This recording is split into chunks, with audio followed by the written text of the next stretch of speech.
तनी भाई बात कह दिया। जाओगे पगली, तू उदल सिंह को नहीं चिन्हा? मैं रघुकुल की बालक हूँ।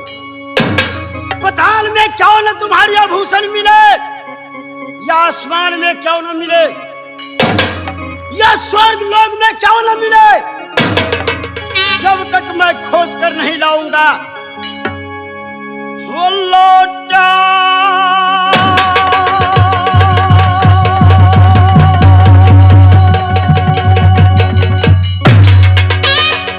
ये उदला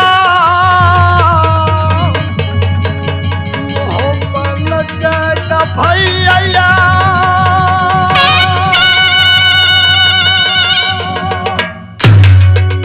वो लौटा न जाएगा जहूदल करम हो।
उदल पकड़ लेता है, जब तक पूरा नहीं होता है तब तक चित में नहीं छोड़ता।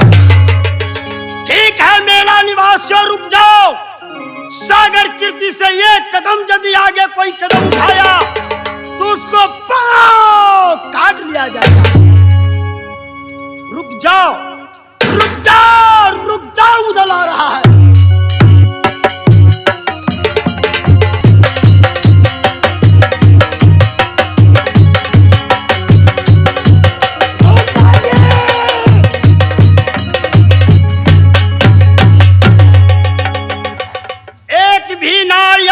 चाहे नर कदम बढ़ाने की कोशिश किया तो उदल सिंह की वादा है उसकी पांव काट दिया जाएगा। समझ गई ना? सब समझ गई ना? किस लिए? ये मेरी घर की आभूषण इस मेलाओं में उसमें कराचित मेरा शर्मा से खींचा। मैं उसका अपने गवाह हूं। इसी मेला में चोर घुसा होगा, तुम लोग देखिए हो? नहीं। सुनो, तुम लोग तुम्हारी कन्या हो, डरो मत, उदल सिंह कुछ नहीं कहेगा। तुम लोग यदि आभूषण ली हो, चाहे कहीं रास्ते में गिरे हुए तुम लोग उठा ली हो तो दे दो। नहीं महाराज, हम लोग नहीं पाए, नहीं चुराए हैं। अच्छा ठीक है, तू लोग खड़ी रहेगी जही है वहीं। एक एक कुमारी कन्या की जूड़ा जूड़ा में मैं ताकूंगा। ठीक है महाराज। समझ गई ना? समझ गए। बढ़ने की कोशिश मत करेगी।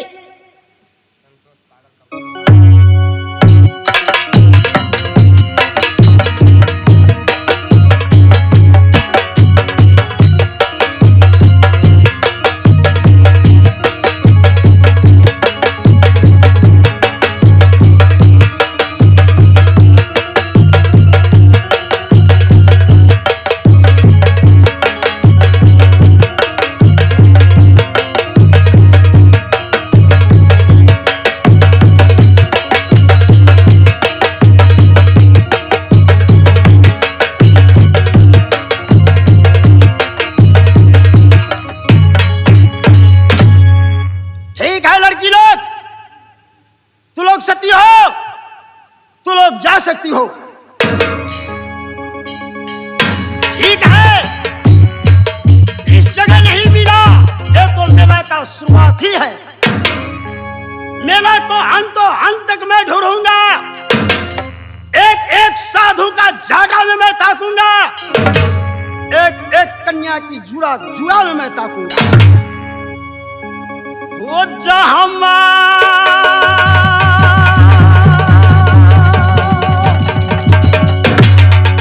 ये मिलेगा आपके सोना चांदिया,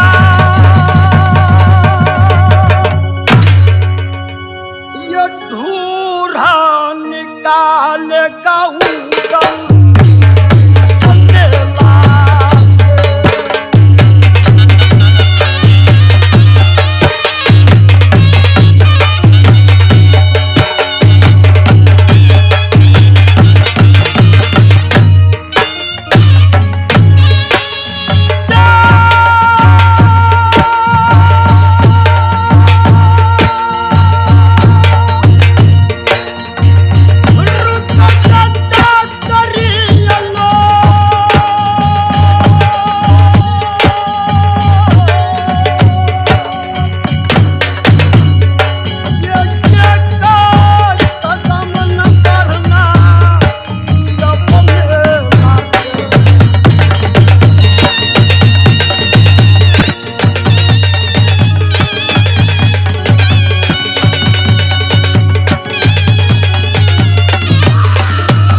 राउटी में आ रहा है, एक एक साधुओं का खोलसा में आ रहा है, एक एक बनिया की दुकानों में आ रहा है। जिस जगह मेरी भाभी के भूषण की पता चल गया, जाओ रे अत्याचारी, मुझसे बुरा कोई नहीं होगा।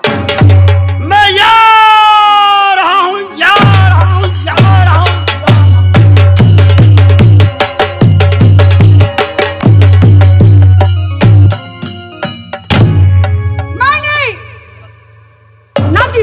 पर से मेला से बाहर जा रही हूं।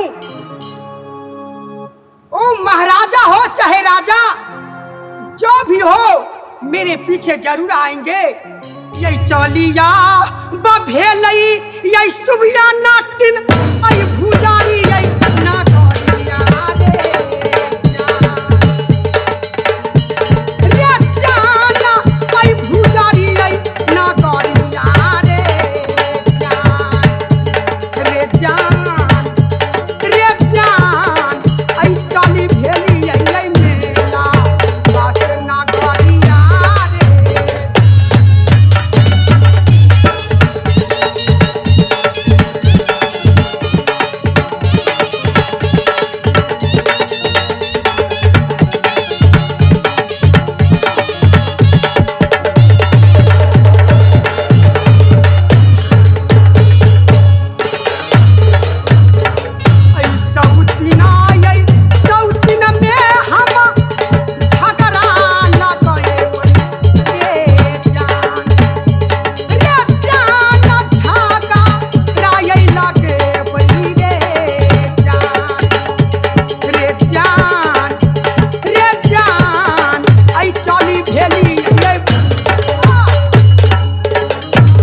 मुसाफिर को रास्ता जो रही हूँ, कोई माँ बहन की एक चौबटिया पर मैं बैठ जाती हूँ।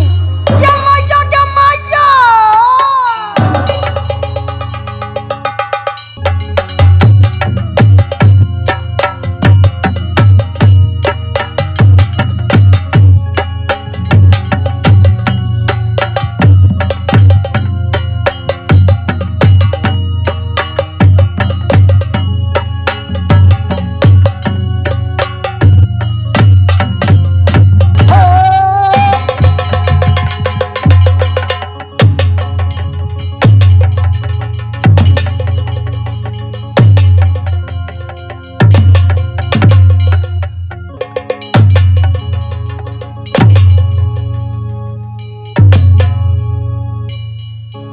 उस समय मैं एक अद्भुत रूप में चौबटिया पर देख रहा हूं।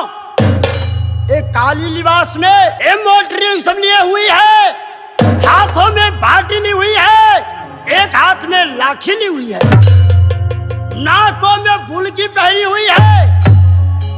क्या तुम कौन हो?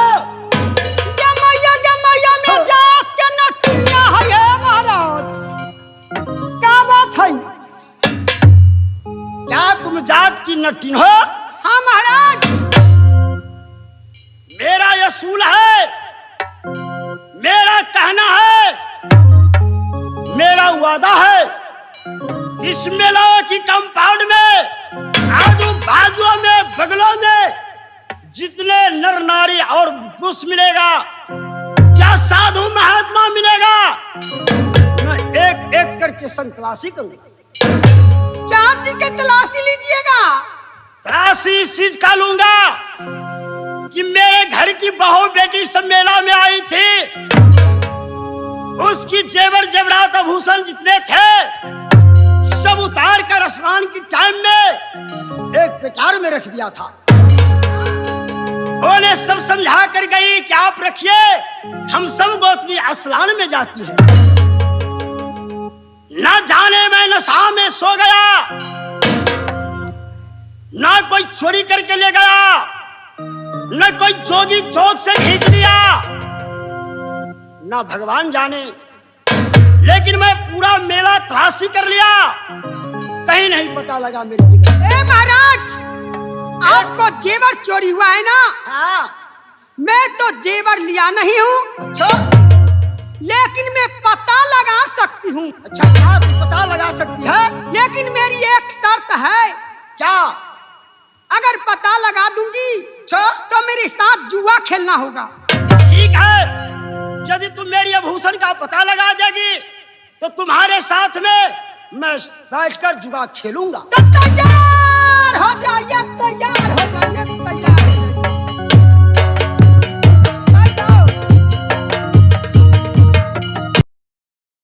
तैयार हो जाइए महाराज, तैयार हो जाइए, तैयार हो जाइए। ठीक है, मेरे धोखे से तो पैसा छूट गया राउटी में। चलो मेरे पास ये हार है, मैं ये रखता हूँ। चलो मैं भी ये आभूषण रखती हूँ। चलो ये आभूषण में रखिए। सुनो, बोलो। कौन सी कायद रखोगे आप? मेरा कायद रहेगा छक्का, बात रहेगा पक्का पक्का पक्का। मेरी कायद रहेगी तिया तिया, सबको जीत लिया लिया। तैयार हो जाइए। चलो तैयार हो जा।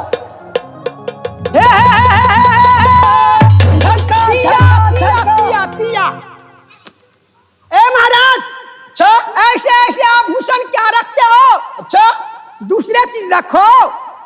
चलो मेरे पास तो कुछ नहीं है, ये मैं जंगी रखता हूँ। ए महाराज, ये जंगी से काम नहीं चलने वाले है। मैं क्या रखूं? अगर मर्द हो तो जान की बाजी लगा दो।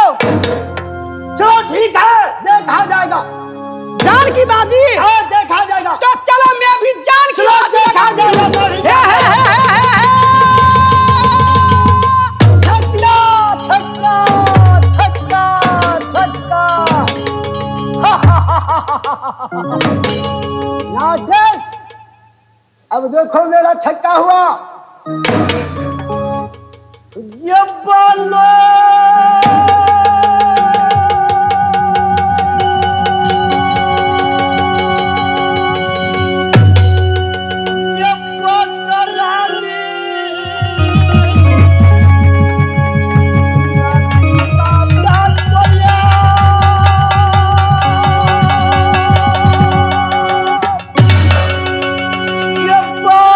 दुल्हनिया नदिया या बरा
होगा सो सो करेगी।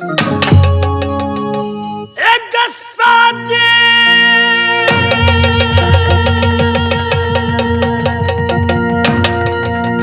ये करो राजन सनाटिया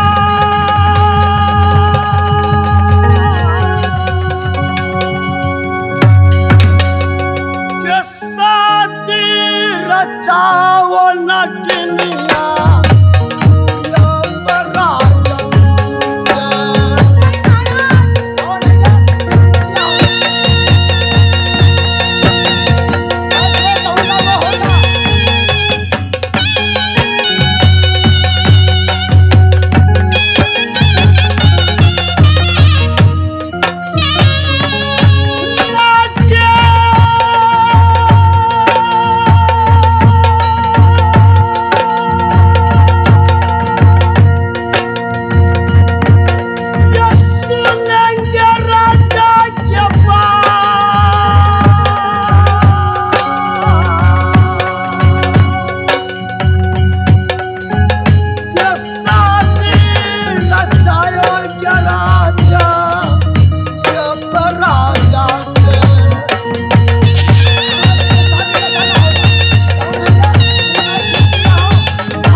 नाटन, अब तो तुम्हें मैं जीत लिया हूं, जो इच्छा होगा वो मैं करूंगा, लेकिन सबसे पहले मुझे आभूषण का जरूरी है। तो ठीक है, तलाशी ले लीजिए।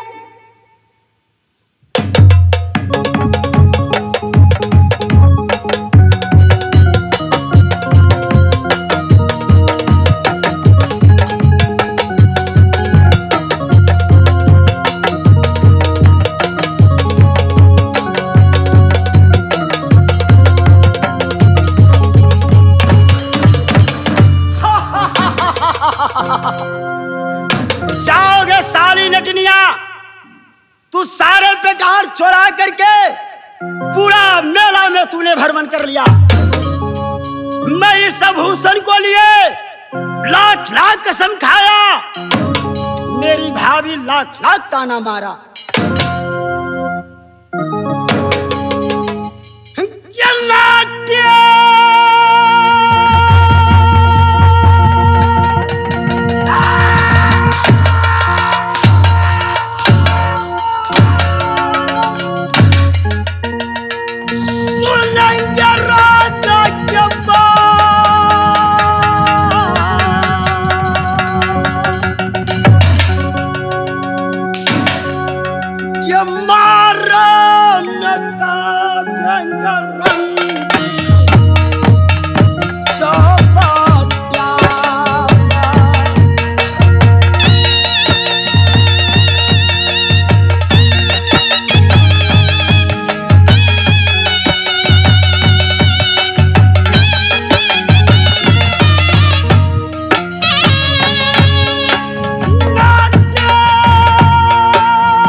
हो गया था। क्या अब भूषण को लिए प्रास नहीं थे, वो ताना भरी बातों के लिए तो प्रास हो गया था। आज एक नारिया होकर मर्द को धिक्कार दिया तो धिक्कार है रे जिंदगी मर्द का। महाराज बोलेगी अब मैं तो हार चुकी हूँ, जो कहिएगा मैं करने के लिए तैयार हूँ, लेकिन वो पश्चिम मुड़ के देखिए कौन आ रहा है। मैं ऐसी जादू मारती हूँ, ये राजन को सूगा बना के भुजरी ले जाऊंगी।